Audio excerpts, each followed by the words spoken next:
வணக்கம் all franchise partners and leaders மற்றும் distributors அனைவருக்கும். இன்னைக்கு என்ன சப்ஜெக்ட் பார்க்க போகிறோம் அப்படின்னா, நேற்று பார்த்த சப்ஜெக்டோட ஒரு கண்டினியூட்டி தான். நேற்று என்ன பார்த்தோம் அப்படின்னா, டோட்டல் காஸ்ட் ஆஃப் ஓனர்ஷிப் அப்படின்றத கொஞ்சம் காஸ்ட்டை பற்றி கொஞ்சம் படிச்சுட்ருக்கோம். அதில் இன்றைக்கி உண்டான சப்ஜெக்ட் பேர் பார்த்திங்கன்னா காஸ்ட் ஆஃப் ப்ராடக்ட் ப்ரெசன்டேஷன். நம்ம ப்ராடக்டை ப்ரெசன்டேஷன் பண்ணும்போது அந்த ப்ராடக்டுடைய ப்ரைஸை விட காஸ்ட்டுக்கு எப்படி நம்ம இம்பார்ட்டன்ஸ் கொடுத்து காஸ்ட்டை பற்றி எப்படி அவங்களுக்கு சொல்லி புரிய வைக்கலாம் அப்படின்றது தான் இன்றைக்கி நம்ம கிளாஸில் பார்க்க போகிறோம். ஓகே, பார்க்கலாமா? அப்போது இன்றைக்கி நம்ம இந்த ப்ராடக்ட் ப்ரெசன்டேஷன் பண்ண போகிறதுக்கு முன்னாடி நீங்கள் சரியான ப்ராஸ்பெக்டை நீங்கள் என்ன பண்ணியிருப்பீங்க, ஃபைண்ட் அவுட் பண்ணணும். ஃபைண்ட் அவுட் பண்ணணும்னா எப்படின்னா, ஒரு கஸ்டமருடைய தேவைக்கு தான் நம்ம ப்ரெசன்டேஷனை தவிர நம்ம ப்ரெசன்டேஷனுக்காக கஸ்டமர் கிடையாது. அதை நம்ம முதல்ல புரிஞ்சுக்கணும். அவங்களுடைய ப்ராப்ளத்துக்கு சொல்யூஷன் தான் நம்மளுடைய ப்ரெசன்டேஷனாக இருக்கணுமே தவிர நம்மளுடைய ப்ரெசன்டேஷனுக்காக கூப்பிட்டு உட்கார வச்சு பேசிகிட்டு இருக்கக்கூடாது. ஏன்னா காரணம், இன்றைக்கி பார்த்திங்கன்னா அவங்களுக்கு ஆரோக்கியம் சம்மந்தப்பட்ட நிறைய ப்ராப்ளம்ஸ் இருக்குது. அந்த ப்ராப்ளமை ஐடென்டிஃபை பண்ணி நம்ம சரியான ஒரு சொல்யூஷன் அவங்களுக்கு கொடுக்க முடிஞ்சால் நம்ம ப்ராடக்ட்ஸை ஈஸியாக என்ன பண்ணிடலாம், நம்ம அவங்களுக்கு டிஸ்ட்ரிபியூட் பண்ணலாம். ஓகே, அப்போ இப்போ பார்த்தீங்கன்னா நமக்கு ஃபஸ்ட்டு நம்ம ஒரு ப்ராடக்டை செலக்ட் பண்ணுறோம். உதாரணத்துக்கு ஒரு வெல்ஹார்ட் எதுக்கு, ஹார்ட்டை பற்றி உண்டான, அதாவது ஹார்ட்டு சம்மந்தப்பட்ட பிரச்சனை வராமல் இருக்கிறதுக்கும், ஆல்ரெடி வந்திருக்கு அப்படின்னா அந்த பிரச்சனைக்கு ஒரு சொல்யூஷனுக்கும் நம்ம வெல்ஹார்ட் பயன்படுத்தலாம். இப்போ வெல்ஹார்ட் அப்படின்றது வெல்ஹார்ட்டு கூட அது கூட என்னென்னா, அந்த வெல்ஹார்ட்டை பற்றி நல்ல நாலேஜ், ஹார்ட்டு சம்மந்தப்பட்ட நாலேஜும் வேணும். அந்த ப்ராடக்ட்டை வெல்ஹார்ட்டை பற்றி உண்டான நாலேஜும் ப்ளஸ் அந்த ஹார்ட்டு சம்மந்தப்பட்ட அந்த ஹெல்த்து சம்மந்தப்பட்ட நாலேஜும் நமக்கு என்ன பண்ணணும், கொஞ்சம் தெரிஞ்சிருக்கணும். ஏன்னா இன்றைக்கி பார்த்திங்கன்னா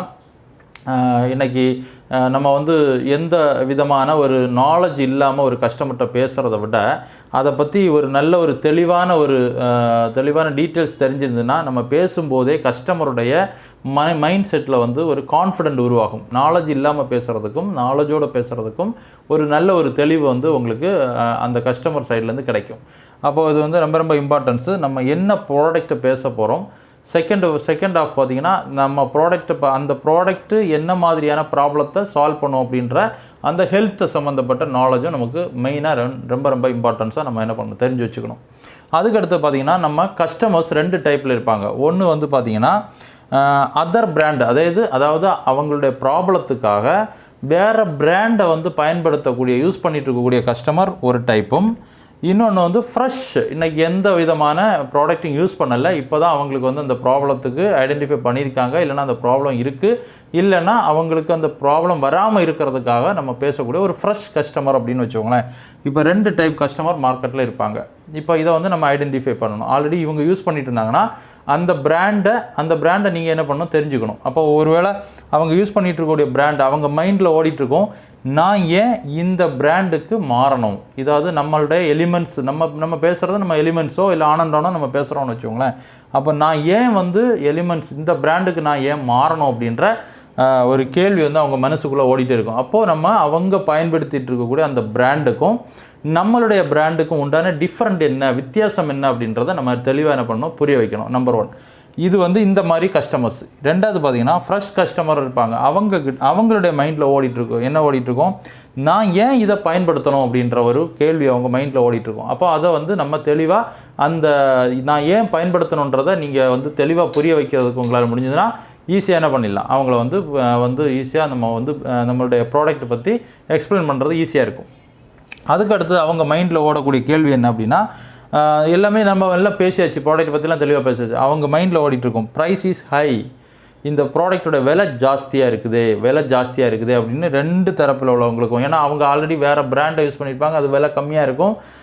நம்ம பிராண்டை பார்க்கும்போது அவங்களுக்கு கொஞ்சம் விலை அதிகமாக இருந்த மாதிரி தெரியும். அப்போ அதையும் நம்ம என்ன பண்ணணும், கரெக்டாக அந்த ப்ரைஸ் இஸ் ஹை, அதாவது விலை அதிகமாக இருக்குன்றதுக்கு தான் நம்ம என்ன பண்ண போகிறோம், காஸ்ட்டை பற்றி அவங்களுக்கு புரிய வைக்க போகிறோம். அதே மாதிரி 2 பேருக்கும் இந்த கேள்வி, இந்த மைண்ட் செட் இருக்கும், விலை அதிகமாக இருக்கும் அப்படின்ற ஒரு மைண்ட் செட்டு இருக்கும். அப்போ அதை நம்ம கிளியர் பண்ணுறதுக்கு தான் நம்ம காஸ்ட்டை எப்படி புரிய வைக்கலாம் அப்படின்னா, இந்த மாதிரி ஒரு அழகாக நீங்கள் என்ன பண்ணலாம், ஒரு கால்குலேஷன் பண்ணி காமிக்கணும். உதாரணத்துக்கு பார்த்தீங்கன்னா ஒரு ஹார்ட் ப்ராப்ளத்துக்காக அவங்க லாஸ் பண்ணக்கூடிய அமௌண்ட்டு கிட்டத்தட்ட ஒரு ப்ராப்ளம், ஒரு ஹார்ட் ஒரு சர்ஜரி பண்ணுறதோ இல்லை ஒரு பைபாஸ் சர்ஜரி பண்ணுறதுக்கோ கிட்டத்தட்ட மினிமம் 3 லட்சத்து 4 லட்ச ரூபா வரைக்கும் இன்றைக்கி வந்து ஒரு செலவாகுது. இன்றைக்கி லாஸ்ட்டாக என்னுடைய நண்பருடைய தம்பிக்கு வந்து பார்த்திங்கன்னா இந்த மாதிரி ஒரு ப்ராப்ளம், ஹார்ட் அட்டாக் ப்ராப்ளத்துக்கு கிட்டத்தட்ட 3 லட்ச ரூபா வரைக்கும் செலவு பண்ணதை நான் இன்னும் கண்கூட பார்த்துருக்கேன். அப்போ வந்து பார்த்திங்கன்னா ஒரு லாஸ் நம்மளுடைய இந்த ஹார்ட் சம்மந்தப்பட்ட பிரச்சனை. இன்னைக்கு ஏன் ஹார்ட்டை பற்றி பேசிகிட்டு இருக்கோன்னா, இன்றைக்கி அதிகமாக இன்றைக்கி எங்கே பார்த்தாலும் கேள்விப்படுறது ஹார்ட் அட்டாக். காரணம் என்ன, இன்றைக்கி அதிகமான இந்த ப்ராப்ளத்தில் இன்றைக்கி ஹார்ட் அட்டாக் ப்ராப்ளத்தில் தான் மக்கள் அதிகமாக பாதிக்கப்பட்டுருக்காங்க. அப்போ நம்ம அதை வந்து இன்னும் கொஞ்சம் கூட தெளிவாக நம்ம என்ன பண்ணலாம், அவங்களுக்கு புரிய வைக்கலாம். அப்போ ஒரு 4 லட்ச ரூபா அவங்களுக்கு செலவாகுது, லாஸ் ஆகுது. அந்த ஹார்ட் அட்டாக், அந்த ஹார்ட் சம்மந்தப்பட்ட பிரச்சனைக்காக 4 லட்ச ரூபா அவங்களுக்கு செலவாகும் அப்படின்னா, நம்மளுடைய ப்ராடக்ட்டுடைய காஸ்ட் என்ன அப்படின்னு பார்த்தீங்கன்னா, நம்மளுடைய ப்ராடக்ட்டுடைய காஸ்ட்டை நீங்கள் என்ன பண்ணலாம், நம்மளுடைய ப்ரௌச்சர் எடுத்து நீங்கள் காமிக்கலாம். கிட்டத்தட்ட நம்ம இந்த மாதிரி ப்ரௌச்சர் உங்கள்கிட்ட இருக்கும். இதில் வந்து எல்லா ப்ராடக்ட்டுக்கும் கேம்போ பேக்கேஜில் இருக்கும். கிட்டத்தட்ட பார்த்தீங்கன்னா இதயத்தை பாதுகாக்கன்னு ஒரு கேம்போ இருக்கும் பாருங்கள். அதில் வந்து சேஃப் ஹார்ட், அதாவது spirulina gold, well heart, blood purifier, இந்த 3 ப்ராடக்ட்டும் கேம்போவாக நம்ம கொடுக்கறதுக்கு அவங்கள்ட்ட பிளான் பண்ணணும். அப்போ கேம்போவானா கிட்டத்தட்ட ஒரு 6 மாதத்துக்கு ஒரு கேம்போ வந்து 2600 சில்லற சம்திங் வருது. ஒரு 6 மாதத்துக்கு அந்த கேம்போவை அவங்க பயன்படுத்துகிறாங்கன்னா கிட்டத்தட்ட 15,630 ரூபா தான் என்ன ஆகுது, அவங்களுக்கு செலவாகுது. இந்த 15,630 ரூபா மைனஸ் அந்த 4 லேக்ஸ்லேருந்து கழித்து பார்த்தா அவங்களுடைய சேவிங்ஸ்ன்றது, அவங்க அந்த ப்ராப்ளம் வர்றதுக்கு முன்னாடியும் சரி, அந்த ப்ராப்ளம் இருக்கக்கூடியவங்களுக்கும் சரி, அவங்களுடைய சேவிங்ஸ்ன்னு பார்த்தீங்கன்னா கிட்டத்தட்ட 3,84,370 ரூபா அவங்களுக்கு அவங்களோட ப்ராப்ளத்திலிருந்து அவங்க வெளியே வர்றதுக்கும், அவங்க சேவிங்ஸ் அந்த பணத்தை வந்து சேவிங்ஸ் ஆக்கிறதுக்கும் இவ்வளவு ஒரு பெரிய ஒரு ப்ராஃபிட், ஒரு பெனிஃபிட் வந்து நம்ம ப்ராடக்ட் மூலமாக கிடைக்குன்றது தான் சொல்கிறது தான் காஸ்ட் ஆஃப் நம்மளுடைய product percentage, cost of product presentation சொல்லக்கூடியது. ஓகே.